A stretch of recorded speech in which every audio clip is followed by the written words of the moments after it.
Welcome to Booked, the bookstore education podcast brought to you by the American Booksellers Association. This episode is part of our Indies Introduced series, where we spotlight debut authors handpicked by booksellers from around the country. In each episode, a bookseller from the Indies Introduced panel will interview the author of a debut title featured in our program. Hi, I'm Keeley Malone, owner of Ink Drinkers Anonymous in downtown Muncie, Indiana. And today I'm talking with Ruby Martinez. She is a Mexican-American writer who stuffs her books full of magic, romance, and mental health representation. An Embroidery of Souls is her debut novel. She works as a therapist by day and lives in the Southwest. Hi, Ruby. Hello, Keeley. I am so excited to get to talk to you. I've been looking forward to this. So, yes, very excited, very pumped. Yeah, I've been super excited as well. I loved your book, and I can't stop recommending it. I can't wait for it to come out. When we started the Indie Introduced panel, and I was assigned this one, I got maybe 5 pages in, and I was like, I'm gonna love this. So I'm super excited that I could kind of champion for it and help move your book along in the Indies Introduce. Oh, yeah, this is so exciting. You were the first person. I think I told you this. For anyone listening, Keeley's the one who called me and told me, like, you're an Indies Introduced author, and I did not think that was actually going to happen. And you were the first person I talked to who wasn't a publishing person, who was like, in a way, getting paid to say nice things about my book, right? Who was like, I really loved it.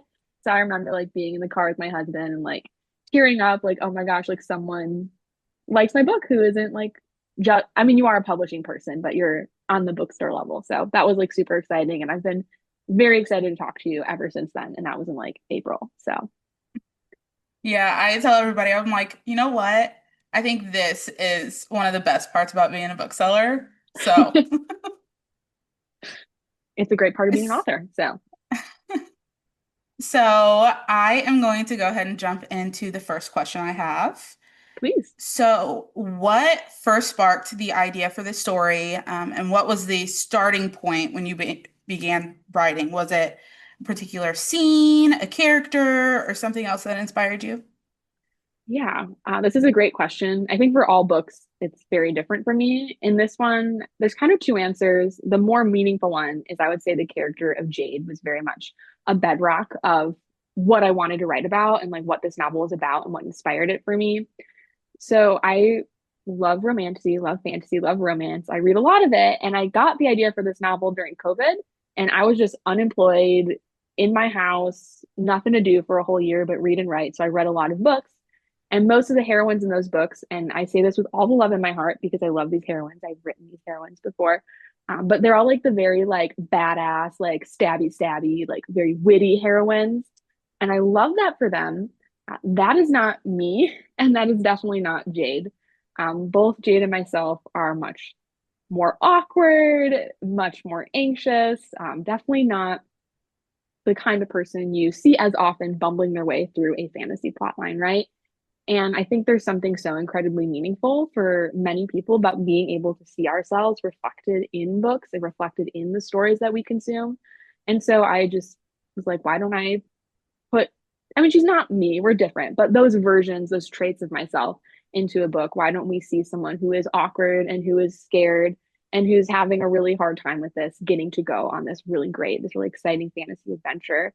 So she was very much the starting point for me of, I want to put this kind of person in this position and have this adventure and get this great love, right?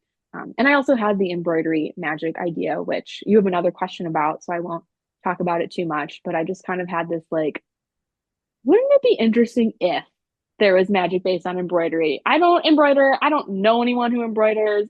I don't know where that came from in my brain, but that felt exciting and cool and marketable, which is, something you really want to try to have when you're dying a slow death as an author in the query trenches, right? So that was very exciting to me too. And that was an early piece as well. Well, and that is something that I really appreciated, that Jade isn't the typical, heroine that we see in Mhm. most of the fantasy novels that we have. Um, and something that I wish we had more, the soft, um, realistic Mhm. heroine, um, that, like you said, people can relate to. I Mhm. think that's really important and part of the reason why I really loved this book. And like we were talking about Mhm. embroidery, um, was there anything in particular that drew you to embroidery as a centerpiece for your story? Honestly, I think it was just that, oh, this is interesting. Wouldn't it be cool if? But I did, after I had the idea, I love Reddit. I stay on the good parts of Reddit, because it can be a dark place. But I went on the embroidery subreddit and I started following it, and people are doing incredibly beautiful artwork with embroidery. It is absolutely gorgeous. And I was looking at that subreddit quite a bit as I was writing the book, and it was just really like cool to see like these things people were making as I was writing this book and envisioning all these beautiful embroidery pieces that Jade would be making of people's souls in the story. Yeah, it's so unique and just imagining as I'm reading what these look like, I was in awe. I think that was great. Something, again, unique and fun. Something else that I really loved is Uh-huh. that the world pulls from Mexico lore and culture. Can you Mhm. tell me what to bring blend those specific influences? Yes, absolutely. You cut out there for a minute, but I think you were asking about the Mexican and the German influences in the book. Okay, cool. Just making Yes. sure. So the reason I chose to blend these influences is because I am myself a blend of these influences. And so it's a really cool way to learn more about myself and my heritage and also like explore that in a really fun, like through a fantasy lens kind of way. So if you look at like my actual DNA, I'm sure like the specificity of the markers breaks down differently. But if you look at like where my like grandparents came from and like all those stories, I'm mainly Mexican, German, and Polish. And so my Mexican heritage was very much celebrated as I was growing up.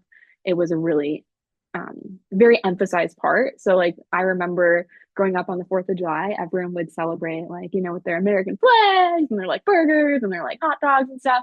That was not what my dad's side of the family did. We would have a fiesta. We had tamales and tostadas and tequila, which I didn't drink because I actually don't like tequila. But we had all these really fun things, and we would have little Mexican flag banners and like our like Mexican music, and it was just such a pride point for myself growing up. And so I knew that I wanted to include that as part of this book, just because I love that part of myself. I love that part of my family. I love getting the chance to explore that.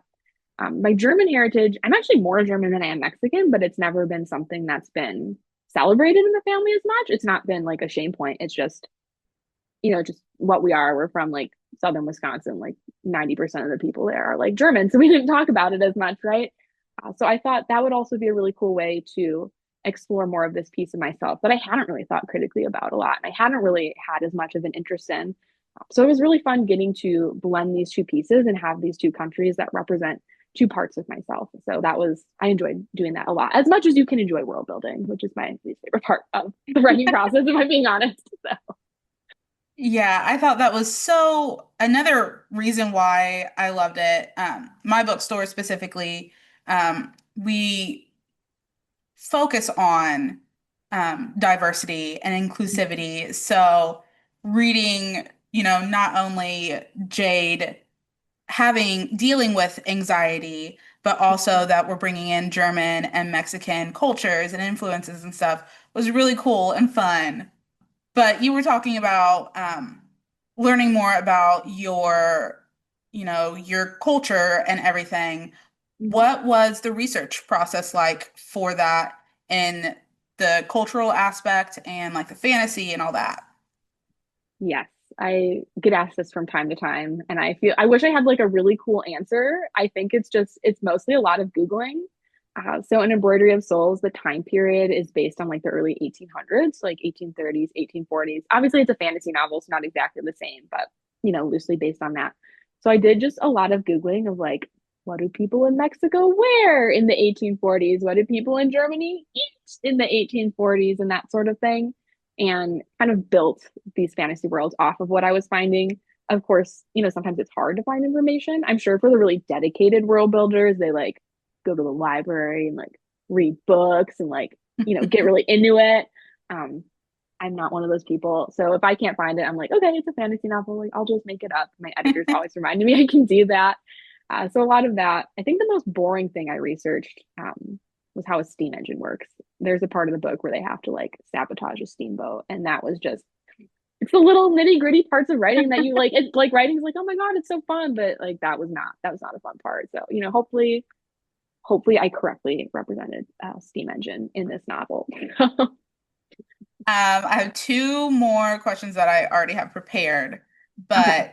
but one of them is you weave together magic, mystery, and romance.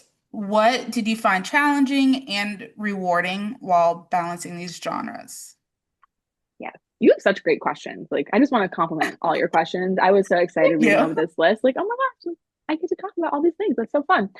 So what was most challenging? It was definitely the murder mystery element. So for anyone listening, there is this murder mystery part of the book where there's a serial killer and bodies are showing up, and like Jade and Lucas have to find this killer, right? And they discover the killer is taking people's souls, not just, murdering them and all that stuff.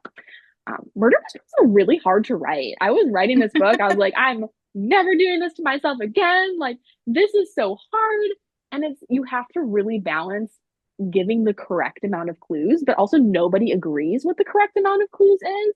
So there needs to be enough where you can get to the end and like see the twist and be like, oh, yeah, in hindsight, that makes sense, but it's not incredibly obvious to every person, right? And also, I didn't think about it when I started writing, but you need enough clues for the red herring to make sense and be believable. So that was really, that was hard. I had to go back and insert clues, but it took me a while to find what I hope is the right balance with my beta readers and with my editor. I definitely didn't have enough clues at the beginning, and then I had way too many. And so hopefully, it works. I know there are some people who are going to be like, this is so obvious. And that is just, it is what it is. But yeah, writing mysteries, very hard. I applaud everyone who does it. The most rewarding part of it was I actually felt like these elements, in my opinion, obviously people are going to disagree, but I feel like they balance really well. And that in itself is just something very difficult to do. I remember like finishing the first draft and it was actually an acceptable word count. And not only that, but every act was like evenly balanced pretty much in words. And like going back and looking and reading through it and seeing how all these threads really wove together, I was just very excited about how that kind of stuck the landing. Obviously, it still needed a lot of revisions, but that's not an easy thing to do. And that's not to say I'm great at it because I'm currently working on my next book on contract. And that did not happen for this book. So, but it was just so satisfying looking at it and being like, okay, like I planned all these threads and they worked out. At least I think they worked out, but I'm biased. I wrote the book. So obviously I like the book. So. And I don't know if you intentionally meant to say that, but you were saying like all the threads wove together, and I love that. It's just deep in my brain now, Keeley. I can't get it out. It's just there. Those metaphors are going to happen. So throughout this book, we see such growth in Jade's character, who begins the book overcome with anxiety and ends it doing the scary things despite the anxiety. And as a therapist, you must bring a deep understanding of people in your writing. Do you feel like your background gives you a different lens when it comes to developing characters like Jade? And what do you hope that people take away from her story and the themes that you explore? I know that was a No, mouthful. that was beautiful. There's two questions, so I'm going to answer those in reverse order. So I'm going to start with Okay. what do I hope people take away from Jade's arc, and that's actually like you don't even have to read the book to get that. Though I hope people do, but it's right in the dedication. It's dedicated to my husband, but then it's also dedicated to the worry warriors out there. And I'm going to paraphrase, but I think I said it something like, "Because you're braver than you know, and you're more capable than you feel." Right. And when I work with clients with anxiety, which is basically all of my clients, I love working with people with anxiety. I find that when it comes to their source of anxiety, they are usually either A, overestimating the size of the perceived threat, or B, they are underestimating their capability to handle and meet that threat and work their way through it, right? And so Jade's arc is, focus on both, but especially focus on that second part of she is more capable and she is brave and she can do it, right? And I think it's one of those things where so often our anxiety tells us that we can't and it's too hard and it's too scary. And it is so much more comfortable to just snuggle in our blankets and bury ourselves in our little introvert cave, if you're like me, and just stay on your couch. And that just feels really good. But like I said in the letter that was in the arc, the letter to readers, you can't live a full and satisfying life from the comfort of your couch, unfortunately. And I really like the idea of people knowing, even if it feels like they can't do it, that doesn't mean they can't do it. And there's a lot more to them than they know and then they see. So that's what I really want readers to take away with Jade's arc. Your first question, I think, was about, as a therapist, does that kind of have me see character arcs a little differently than maybe your typical writer? And I thought this was a really interesting question. I had to think on this one. And my really non-committal answer is, I think, yes and no. I think writers are really onto something when it comes to therapy. We're just using different language for it. So when it comes to crafting positive change arcs, and there are many different ways to write a good story. So this is just how I have learned to write a positive change arc. But there's usually the lie the character believes, right? There's the ghost, which is what they've gone through, which is what makes them believe the lie. There's the truth that they need to find out. And oftentimes there's something they want that's pulling them towards the lie, and something they need that will take them to the truth. The best, most beautiful example of storytelling that I think showcases this so well is Shrek, which I just watched yesterday with my very sick daughter. But Shrek's lie is that he's unlovable, right? And what made him believe this, the ghost, is that all these people treated him this way because he's an ogre. And so the truth is that he is lovable just the way he is. What he wants is to isolate himself, and that supports the lie. But what he needs is to be around other people who love him for who he is. And the difference between writing and between therapy is, in a character journey, that journey towards the truth happens very organically through what's going on in a character's life at the time. So for Shrek, it was his journey with his friends. For Jade, it was going on his adventure and seeing she could do these things, right? Whereas in therapy, we manufacture those scenarios and we help make them happen a little bit less organically, but still very meaningfully. And so writers look at it as the lie and the truth. Therapists might look at it as schema and core beliefs, and then the healthy adaptive belief we're helping to get someone towards. Writers look at it as like the character journey and the plot. Therapists look at it as, depending on their medium, but I look at it as, how can I challenge these thoughts? How can I help my client go through scenarios that are going to face their fears or get them out of their depression slump and do things that are going to bring them happiness? And so it's the same thing, just different lingo. And one happens a little more organically and one is a little bit more, let's manufacture this for you, because most of us don't just naturally go on a character journey in our lives.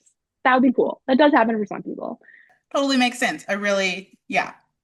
There is one more thing that I would like to know, and it is, were there any characters that surprised you while you were writing? There were. And actually, there's one in particular. It was Cora Ramos. And so in the book, she is the gang leader who basically hires Lucas to, find the killer, right? And gets him started on this journey. I'm very much a plotter. I plan things intensely. It gives me, I don't know how people pants. It makes me anxious just thinking about pantsing a novel. So usually I have my characters pretty planned out before I go in, and I don't get surprised too often. But Cora actually really surprised me. And I'm not going to say too much because I don't want to spoil the twist. But basically, there's a big twist that happens with her character, maybe like 3/4 of the way through the book. And I had not planned that going in. That was not something I was thinking about. And as I was writing, I was like finishing up the first act, and I was like, you know what? Like, this twisty thing, that would actually be cool. That would make sense. And I read back through the first act, and I was like, oh, I don't even need to change or revise anything. I think my subconscious knew that this was going to happen before my conscious did. But I really like the twist myself. I think it gives a character who I hadn't really fleshed out a lot more depth through it, which I like a lot. And actually, if I ever wrote a spin-off novel, which I do not have time for that, but I think Cora would be a super interesting person to follow. I don't even know if that would work because she's an adult and this is a young adult book. But yeah, Cora definitely surprised me. So hopefully to any booksellers out there who read, maybe she'll surprise you too. Or maybe you'll be like, I totally saw that coming. And congrats, because you saw it coming probably before I did then. So Yeah, she definitely surprised me. And I was surprised by how my thoughts and feelings towards her changed along the way too. Yeah. Um, really like that. Really, yeah. Yeah. She was a fun one to write. Thank you for reading the book and enjoying it and taking the time to think of such thoughtful questions and sit down with me. I really, truly appreciate it. So, Oh, I'm happy to be here asking you questions. Thrilled to have read your book. Thank you for listening to Booked, the bookstore education podcast brought to you by the American Booksellers Association. Don't forget to subscribe to the show on your favorite podcast app. Additional educational resources can always be found on the ABA site at www.bookweb.org. Happy reading!